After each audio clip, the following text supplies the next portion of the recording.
Two centuries ago, Napoleon said, let China sleep.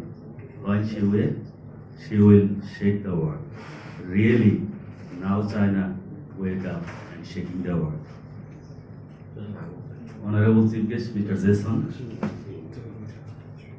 and all of teaching and non-teaching staff of Fujian Institute of Oceanography, and all of my fellow participants from various countries all over the world, very, very good morning.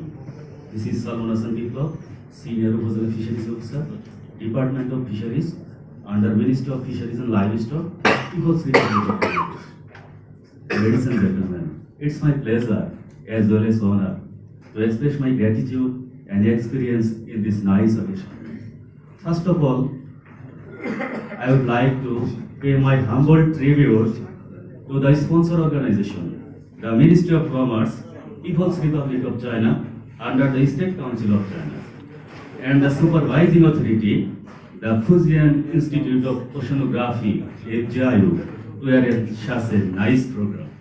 Ladies and gentlemen, maybe everybody of the world familiar with a famous sentence about China.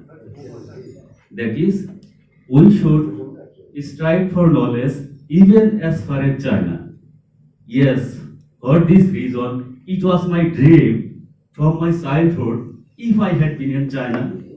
But now, my dream comes into reality with the help of China training program. So thank you, China.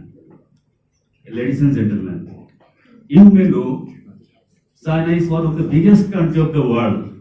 Its total land area is over 9.6 million square kilometers, and sea territory is over 4.7 million square kilometers, and its population close to 1.4 billion. China has a recorded history of almost 5,000 years. China is also ethnically diversified. There are 56 ethnic groups in China. In aspects of economy, China is the second largest economy of the world, and it contributes over 30% of the total global economic growth. So, dear colleagues, China has lots of unique characteristics. Those are very much essential for us to gather knowledge. Respected authorities, we have learned a lot of things from this training program, such as we have known about Chinese people, Chinese culture, Chinese history, Chinese development, Chinese economy, Chinese national status, as well as marine technology and management development in China.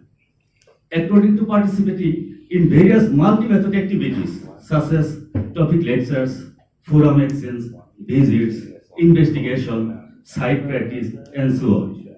So I became really speechless to be a part of this nice training program from Bangladesh. Ladies and gentlemen, what about the Chinese technological innovation and industrial revolution? What Europe took 150 years to do industrial revolution, China has done only in 30 years. I give you some example. For example, Hong Kong Zhuhai Metal Bridge, one of the longest high-tech bridges in the world. But before its construction, Chinese engineer asked for help from the world-class Dutch company, but they wanted to charge 1.8 billion US just for technical consultancy. Then China decided they solve all the technological problem by themselves. The Dutch company said China would regret having refused to pay them, but it is the Dutch company now regretted. They invited Mr. Ling Ming, the chief engineer of the bridge, to give lecture to them. What about cell phone? Chinese people used to have an overwhelming preference about iPhone, but now more and more people start using Huawei, Xiaomi, Oppo smartphone, since they are more cost effective when compared to others. Ladies and gentlemen, Japan used to take the lead in extraction of flammable gas oil from the deep sea, but they stopped on the 6th day of their trial exploitation. But now China has been extracting the gas oil for total 6 days. After the introduction of very satellite navigation in 2000, it has seen increasing the number of applications in everyday life.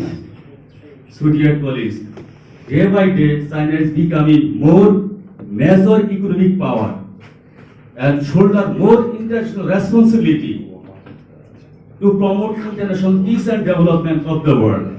As for example, AIIB, Asian Infrastructure Investment Bank, China is the leading country to establish this bank. In 2015, Britain officially applied to enter this bank. Up to now, there are 57 countries having their intention to enter this bank. So, this is the signal of Chinese global leadership. I would like to give you another example about Chinese global leadership. That is BRI, Belt Road Initiative. Yeah. Jointly constructing Silk Road economic belt and the total population, global population, and more than 62 countries of the world. Dear colleagues, it's an approach of promote common development, international cooperation, and it's a new model of global administration.